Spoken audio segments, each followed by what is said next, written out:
I did. We understood that we could not, there were places that were grand and beautiful, and people accessed them for comfort and convenience and enjoyment, and we weren't able to go to those places.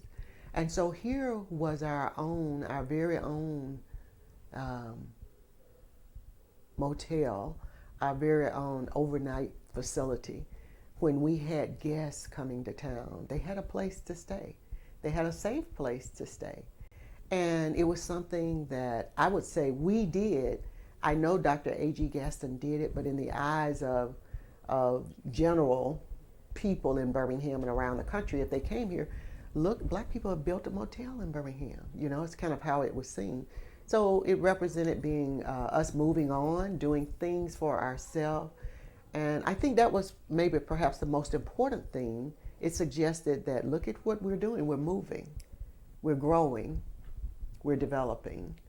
And it was beautiful, the motel itself, but the notion also of growing and moving and developing was a beautiful notion. We're moving out into the world. We're going to get to do what all the other people do. Well, we know that the Gaston has been closed down for a long time. City owns the property right now. And you're part of this exercise, part of this training that we're going to do next week will entail people brainstorming about what would be the possible use of the Gaston Motel if it was brought back.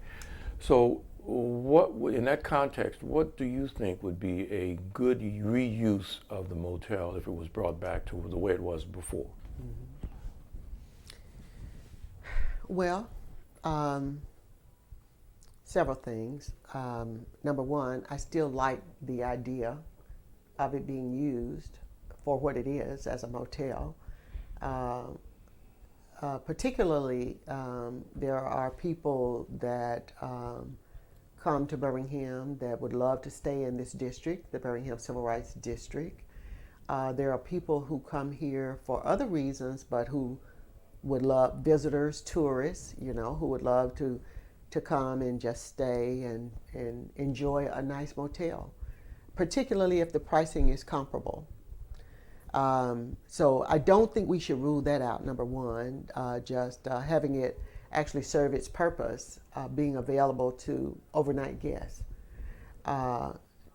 Two, I like the idea of using it as what I might call a bed and breakfast. I have stayed in 2 bed and breakfasts in my travel, and one of my rules is now that I don't stay in bed and breakfasts. I have found that they're primarily rooms in someone else's home or in someone else's building of sorts. But oftentimes you're sharing a bathroom facility. Oftentimes you may be sharing a kitchen. You may be just boarding with people you would rather not board with, you know.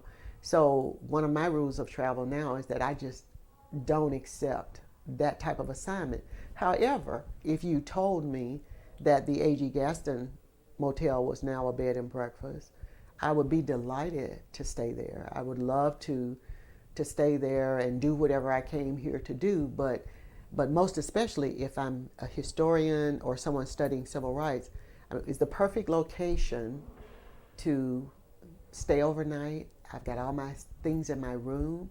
I can get up, I can go back and type so that I don't forget things. I can type them while they're in the moment.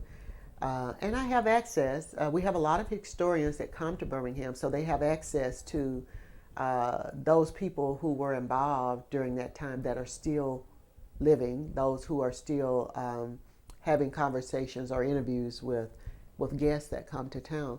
But it's almost the perfect setting for someone who wants to do that type of work. Now, the other thing is it's in the heart of the community still. So even if you're doing work at the Alabama Archives or the Birmingham Public Library, in general, it's situated in such a way that you're not ever very far from anywhere. And so I really love the idea of us restoring this place to its original purpose, its original use. That's not to say that we can't extend the using of the place.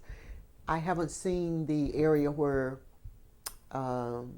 perhaps a band could gather or people could gather for dinner. Think of small, intimate gatherings of people who may not want to be in a big hotel, a big open room in a hotel. I think we ought to study that very carefully because I see a potential for wonderful things to happen there.